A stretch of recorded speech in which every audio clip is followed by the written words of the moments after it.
Hi, hello, namaste.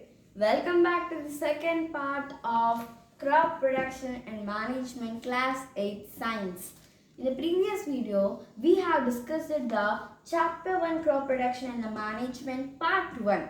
And we also learned about agriculture, crop, agriculture practices, kharif crop and rabi crop. Now, today in this video, we are going to learn about the basic practices, the third one, that is adding manure and fertilizers, and the next ones. First, let's learn about the adding manure and the fertilizers. When you go to your farm, you look that there will be a healthy crop growing. Yes, did you once see in your farm? There will be very healthy crop growing. But if we see in normal areas where we put more chemicals, the crop will be weak and the yield will not be that much good. Okay, yield. So here comes a change. So here I said one word called chemical. You all know about chemical? What is chemical? Why we add to the plants? It's not the chemical elements. We add some chemical product that is known as fertilizers and pesticides and etc. Okay. So why we add them to the plant? For fast yield. See, some plants take too much time to grow. But by adding this chemical, what happens? Temperature will grow. Very fastly it grows. Okay. But here we have another word called organic. Did you heard organic farms, organic? I hope you will heard this, right? So, what is the meaning of organic? Organic means pure. So, why now I am saying about this chemical and organic? Is it necessary? Yes, because this only runs our whole lesson. Chemical and organic. In the words of chemical, we can say inorganic. Okay? So what does this means? In our sentence we can know manure and fertilizers. Fertilizers comes under chemical one and this manure comes under organic one. Okay. So this, why I am saying chemical as fertilizers? Why? Let's understand now. So substances which are added in soil for getting the nutrients in the form of nutrients to the soil are known as manures and fertilizers. Why to add? We add it in the form of nutrients for the growth of the plant. Okay. So soil supplies some mineral and nutrients to the plants, but it wants more nutrients, right? So for that we add manure and fertilizers. Okay. We add manure and fertilizers. See, there are two farmers. One is Rakesh and one is Rahul. Okay. Rakesh had added the manure, but Rahul had added the fertilizers. What happened is Rahul got a fast yield, Rakesh got less time. Means how could I say? Fast yield means it's very fast it grown, but here it takes too much time. Who added the manure? But afterwards, when Rahul has sold his crop, there were some insects, means it was damaged, a bit it was damaged and it was not healthy. But the crop sold by Rakesh was very organic, pure and very healthy. Now you say, is it good to add fertilizers? Yes, sometimes it's good to add fertilizers. And what did then Rahul what did then Rahul or Rakesh do? Rahul, the one who added the organic one, is getting more time to grow. The one who added the chemical one is getting little damaged crop. What to do now, this both Rahul and Rakesh? What they did is they shared the organic and chemical. They mixed the both, and started to grow the yield. It was fast and it also was good. Now you will ask me, you said that chemical is not good, then why we are adding chemical? See, this one is there, right? The chemical, the fertilizers provide NPK. What is NPK? Nitrogen, potassium, nitrogen, phosphorus and potassium to the plants. This is very good. Okay, it was made in the factory calories. But this manure, it does not add much in NPK, but it is provided in the large forms. It is manure means organic matter. Okay. And also sometimes if we leave, see here is a crop, the yellow one. If the crop is grown, we pluck off the crop. Once we harvest the crop, and what happens after the plant here again is fallow. Means again again all have been the soil crumbs. Okay, the soil crumbs have been. But if we leave the soil like this, what happens? The soil again starts to means it again takes up the nutrients. Again, if we again keep the same crop 3 times or 5 times, what happens? The crop, the first 3 crops, what it does, it takes all the nutrients from the soil. What happens next if we plant the 4th crop? All will get ruined. So we should always change the crop. Means we should always replace one crop. If we are now planting wheat, next one we should plant another maize crop, like that. We should not only plant one crop. We should be on changing or leave the land fallow. Okay. This is one of the main point. Continuous cultivation of the plants makes soil poorer in nutrients.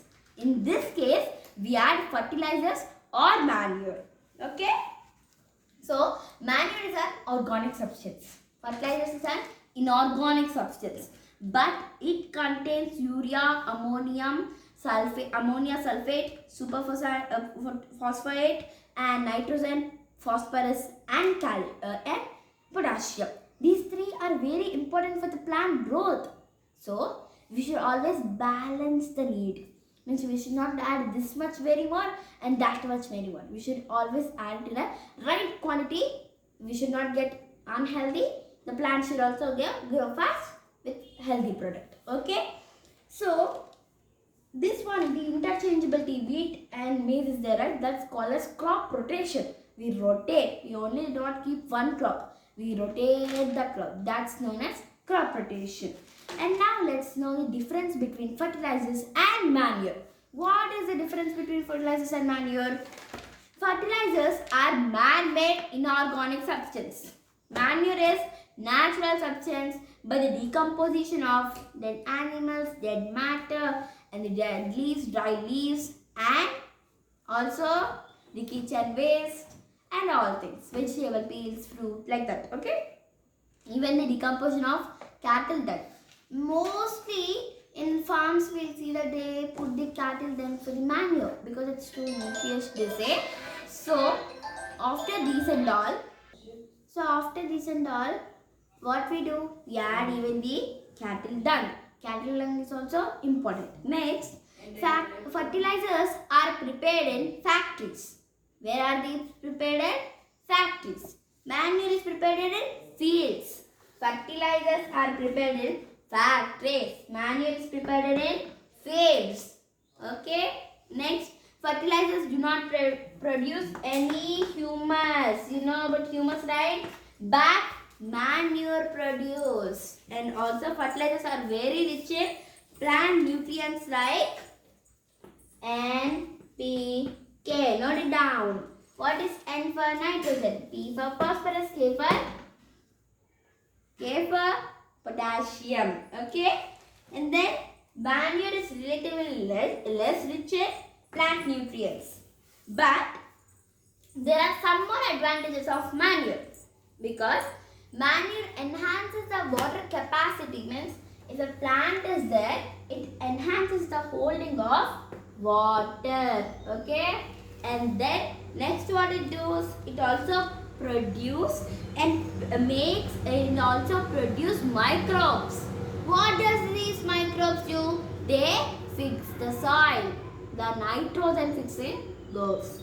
And afterwards, it also improves the texture and it provides a lot of humus. This is all about our first topic, adding manure and fertilizers. Now let's go into the next topic. Our fourth topic is known as irrigation. What is this new word irrigation? Are you thinking? Don't worry about it. I'll explain it to you. So irrigation is a supply of water. What are we supplying? Water.